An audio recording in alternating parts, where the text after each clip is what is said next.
I mean, I bought my Switch secondhand for... Okay, so here's what I did with my Switch, right? This is a great story.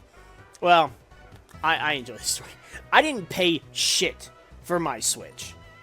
I did not... I mean, in a way, I did, but if you really want to think about it, I didn't. So I used to play the Dragon Ball Super card game at one of my local card shops. And I was good. And I won, and won, and won, and won, and I kept winning, and kept winning tournaments, and kept winning tournaments, kept getting the prize money, kept getting the prize packs, and eventually I saved up enough store credit just from winning tournaments that I just literally bought a Switch from them. Using store credit I won from tournaments. So really, even though, yes, I used my quote-unquote money that I earned from winning, I didn't lose anything.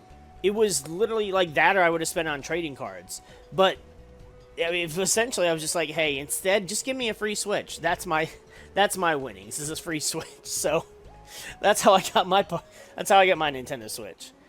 And I have one of the older Switch. I have the original Switch. I don't have an OLED. I don't have the light or anything like that. Because for me, I want to play it on the TV. One, that's how I make content with it, and two, I would much rather play it on the TV. Especially for shiny hunting. Holy fuck, I can't shiny hunt in handheld mode. Ever. Oh hey, MariK, right? Let me see your Pokedex for a moment. What do you have here? So you've found 259 Pokemon, Oh, you haven't seen a Clink yet, though. Still, that's a great Pokedex. Excuse me, I was a little excited and forgot my manners. My name is Juniper 2, Cedric Juniper. The professor who gave you the Pokedex is my daughter. That girl has told me a lot about you. It really makes my day to meet you. And on our meeting, I'm going to upgrade your Pokedex. And Skyla's just standing there in the back, like, waiting for her turn to talk.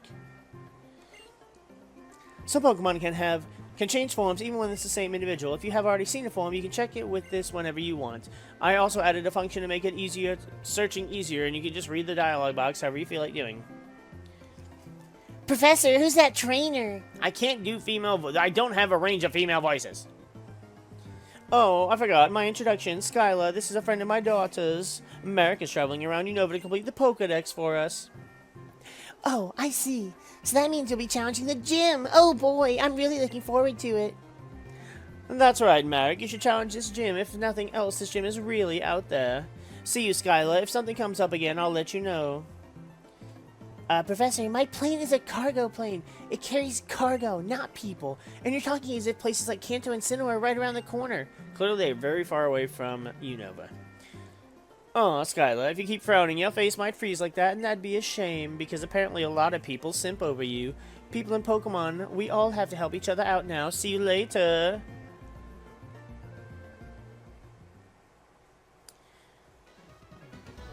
Sheesh. It's hard to believe a happy-go-lucky guy like that could be a world-renowned Pokemon professor. Heads up, MariK. As a gym leader, I'd be happy to have you challenge the gym, but there's something I need to take care of first. Just now, as I was flying the cargo plane, I saw something on top of the Celestial Tower. I'm sure there is a sick Pokemon. If it is, I just can't leave it there. I read it as like, it's a sick Pokemon, dude. It's awesome. Not, it's a sick Pokemon. It needs help. I'm a twat today. I'm leaving for Route 7 Celestial Tower. You can come along if you want. Yeah, I don't need to heal, right? We just healed? Yeah, okay. So I didn't get Brilliant Diamond, Shining Pearl.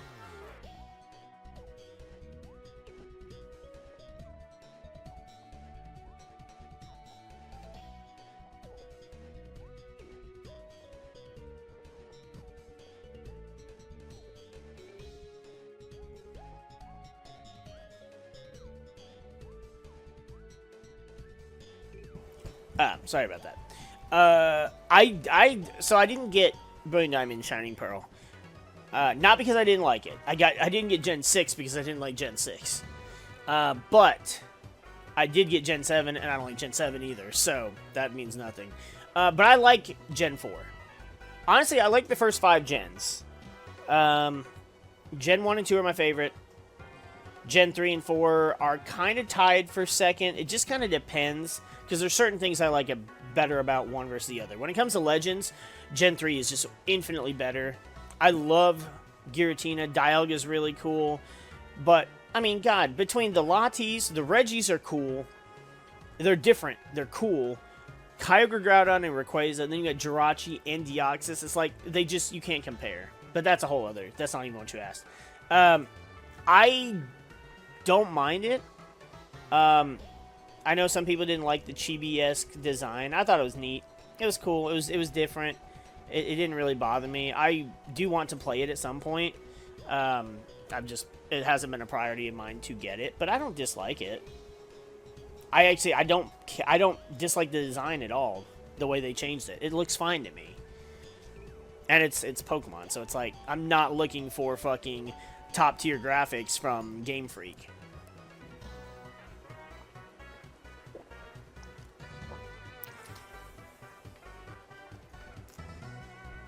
Darts was trash. I'm sorry. Like, I mean, aside from the fact it's a filler arc anyways, I just didn't care for Darts. As far as villains go, Yami MariK is the most evil villain, I think. Literally being born of... I mean, it's weird, right? So he's literally a being born of evil. Or, well, he's born of emotions that literally led to an evil being being created. So kind of the same. But then there's Yami Bakura, who's very similar in being an evil piece of shit. And I like him too. He's just not as malicious as MariK, I don't think. And clearly does not have as good of a track record. Is there even anything down here? I thought there was something.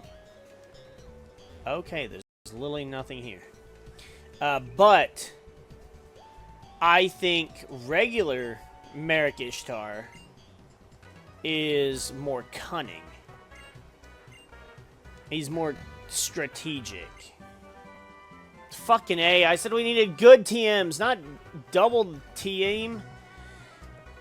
Ugh.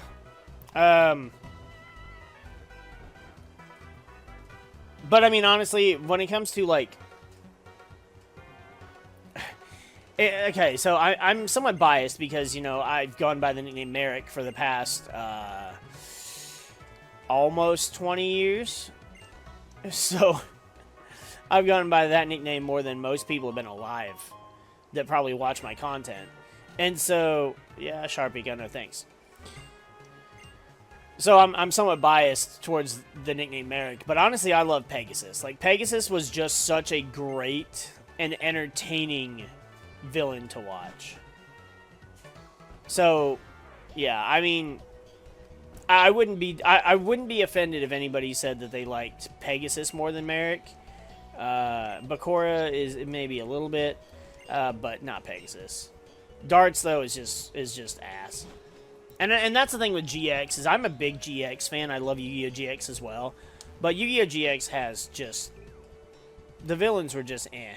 Kagemaru was okay. I like the Shadow Rider thing a little bit. But the Shadow Riders themselves were just kind of goofy and eh. Besides Banner. But then... Oh,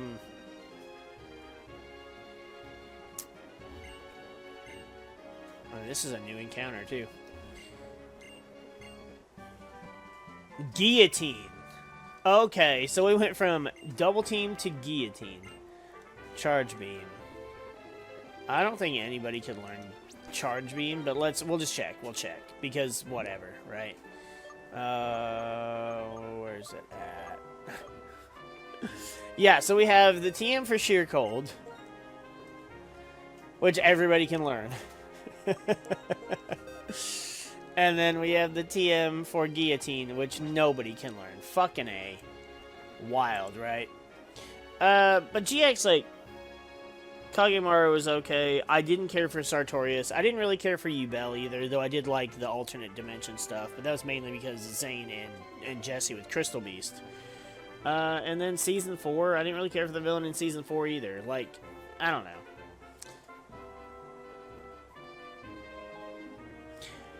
Dude, Yami MariK is one of those things where you can actually see, and I don't know if this was intentional or not, But the way they kept doing the way they kept altering the voice for MariK is at first, and I thought it was maybe just because they didn't know what they wanted to do with the character, but his very first appearance where he appears right after Odeon gets knocked out by Ra, his voice isn't the same. But if you notice, if you actually pay attention, the voice changes from that point on all the way up to the finals against Yugi. It gets more and more intense, and I love it. I've not done my MariK impression in a while, and I'm probably not in the best position to do that right now. My throat is already bothering me.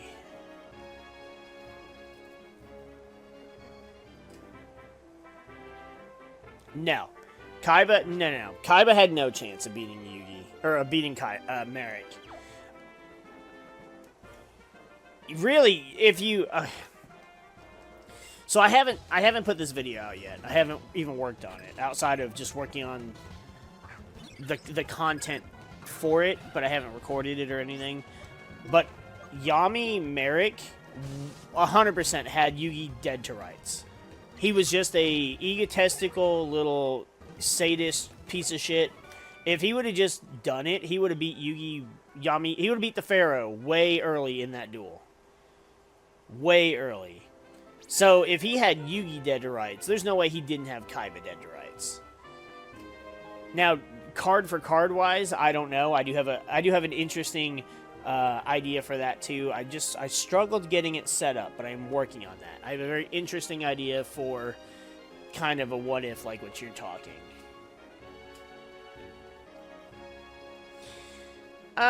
Yeah. I mean, I'm not the biggest Joey fan anyways. So, I kind of didn't want Joey to beat MariK, although it did seem like what they were trying to do, especially with a lot of the advertising, is they showed, you know, Slifer with Yugi, Obelisk with Kaiba, and trade your Virizion for my Metatite. No. Every trade in this game has been, like, ridiculously against my favor. But I didn't want to see Joey beat MariK. But yeah, a lot of the advertising did seem to show MariK, or Joey with the Winged Dragon Ra, which is wild.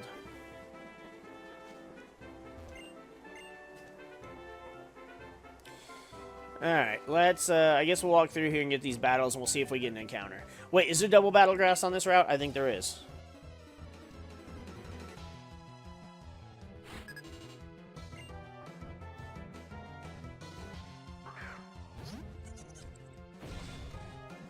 See, but that's the thing. That's why I said I like regular MariK as well as MariK, because I think he is more cunning. He's more strategic, and he's just... They're strategic in different ways, but a lot of what MariK does is just kind of for BM. And whereas, you know, MariK, Ishtar, just straight up... Oh, that did... Rocky helmet, and we get the para. I didn't notice the para.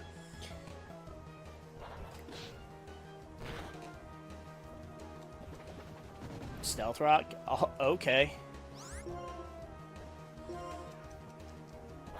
He just always felt like his strategy was more strategy. It was more thought out.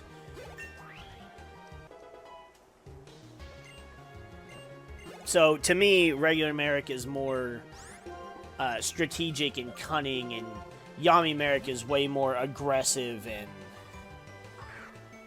just out there.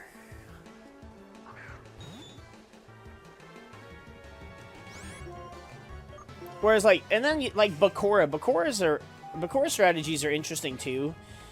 But they are all about, like, super, like, really drawn-out strategies. So, like, Bakura, for example, not really talking, like, the Duel's Kingdom stuff. But after that, like, I mean, he had Dark Necrofear, which, you know, caused him to have to sacrifice his own shit. But really, he would have won if he wasn't stupid about it. again, a video I've got coming. But, you know, setting up Necrofear, then setting up Dark Sanctuary, and then to set up fucking Destiny board. And then even against MariK, you know, he set it up to get to take the Winged Dragnarah, and then to set up to have the sacrifices necessary for the Winged Dragnarah. It's just kind of... It's strategic, but it's such a long play that it's not... It doesn't seem like it's worth it. Like, it's too much risk versus reward kind of thing. A metronome! Oh, that's a perfect item. And then Pegasus. Pegasus was just goofy shit. Alright, our encounter on this route is a Machoke. I would have preferred a Machamp, but, I mean, I guess we could do a battle with a Machoke that has an Eviolite.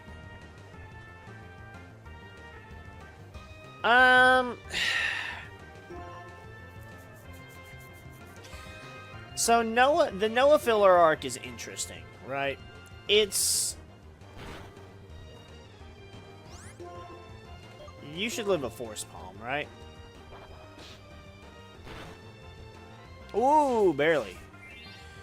So, Noah himself as a character was interesting. Now, it being in a virtual thing, I wasn't really big on, but I guess it did allow for them to do some cool stuff.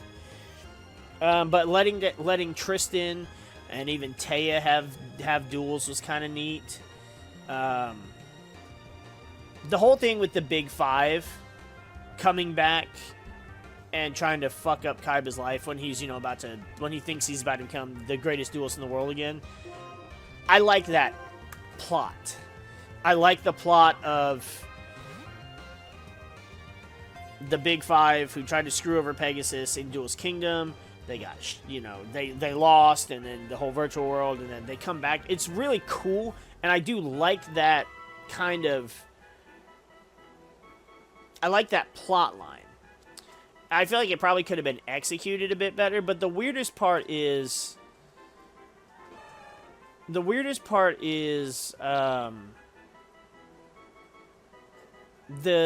Big Five winning a duel against, you know, whichever member of the group, and then taking their body. Especially the one who was taking Taya's body.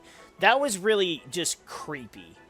And I feel like they also chose the creepiest member of the Big Five to be the one to battle her. That part was just... I like Taya getting the duel.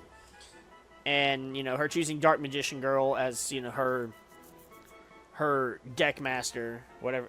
I think that's what they were called. And so then you had her with Dark Magician Girl, and it parallels to Yugi's monster being Dark Magician, but really it's a Thames monster that's Dark Magician. Yugi's was Summon Skull. And then is like Silent Magician or whatever at the end. But that's whatever. Overall, I think it was fine. Especially his duel against Gozaboro was really cool. Getting to see Exodia Necros was neat, because it paralleled Kaiba's, you know, the duel that set everything in motion is Kaiba losing to Exodia. And then here's this different Exodia that can win in different ways, but it's cool, but in the end it's just like, oh, Exodia just wins. Now, as an alternate strategy to Exodia, but it clearly wasn't his alternate strategy, I don't believe. The superpower Pokemon. It happily carries heavy cargo to toughen up. It willingly does hard work for people.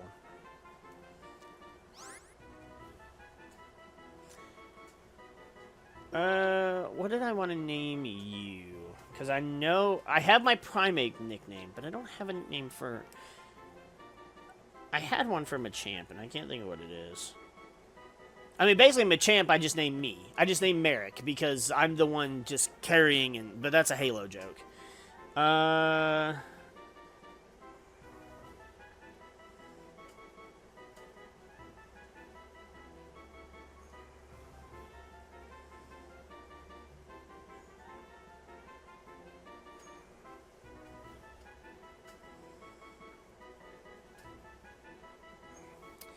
I name him. I could name him Poblano. Yeah. I will. I'll name him Poblano.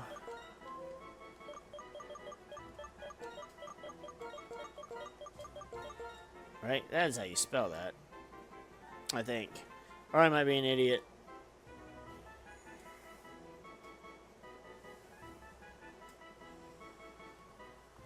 It's right, but it looks so wrong.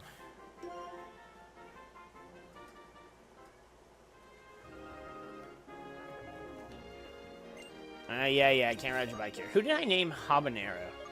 Polyrath, which is so ironic because it's such a hot pepper compared to some of the others, but then it's like Cayenne is, I think, no, Cayenne is less than Habanero, but this is a water type. That's whatever. That's whatever. Yu-Gi-Oh! 5Ds. So 5Ds is kind of where I fell off with the anime, but not because of 5Ds, right? So I had to take a hiatus from Yu-Gi-Oh! During the GX era. I took a hiatus from 2006, from the summer of 2006 to the summer of 2008. Nope. To the summer of 2009, I think. Some stuff happened, and I just kind of had to drop. I had to drop a lot of things. I dropped Pokemon, I dropped Yu-Gi-Oh! I hated having to drop either one. But then when I came back to this area with all my friends after I moved, when I moved back, it's like they tried to get me back into Yu-Gi-Oh! They're like, hey, check this out. We got this thing called Synchros now. And they introduced me to Yu-Gi-Oh! 5Ds. I watched it. I like 5Ds. But I've only watched I haven't watched 5Ds all the way through. So I've watched, did I watch the first 2 seasons?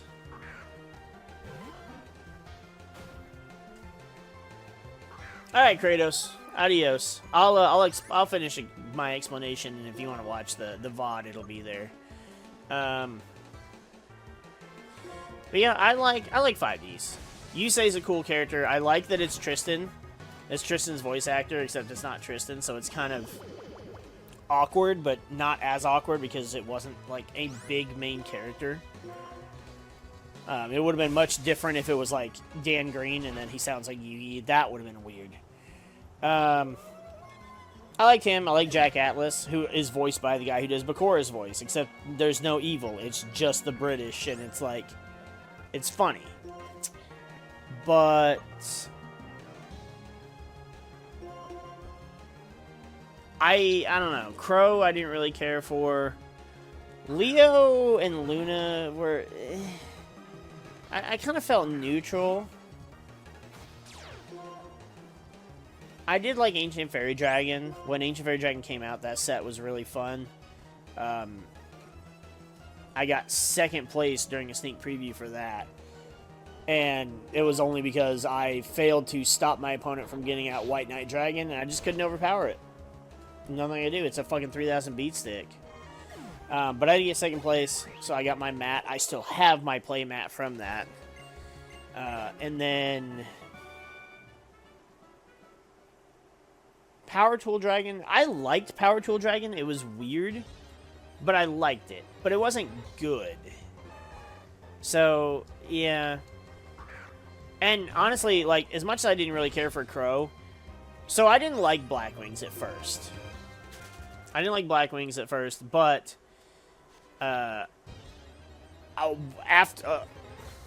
before Blackwings picked up in popularity, the first set that they came out, I played them. I ended up getting a hold of them, putting a deck together, and you know, it still wasn't my main deck because, you know, I was a Cyber Dragon fan through and through. And that, hey, you stop that. And that was my deck, was, of course, you know, playing Cyber Dragons forever. But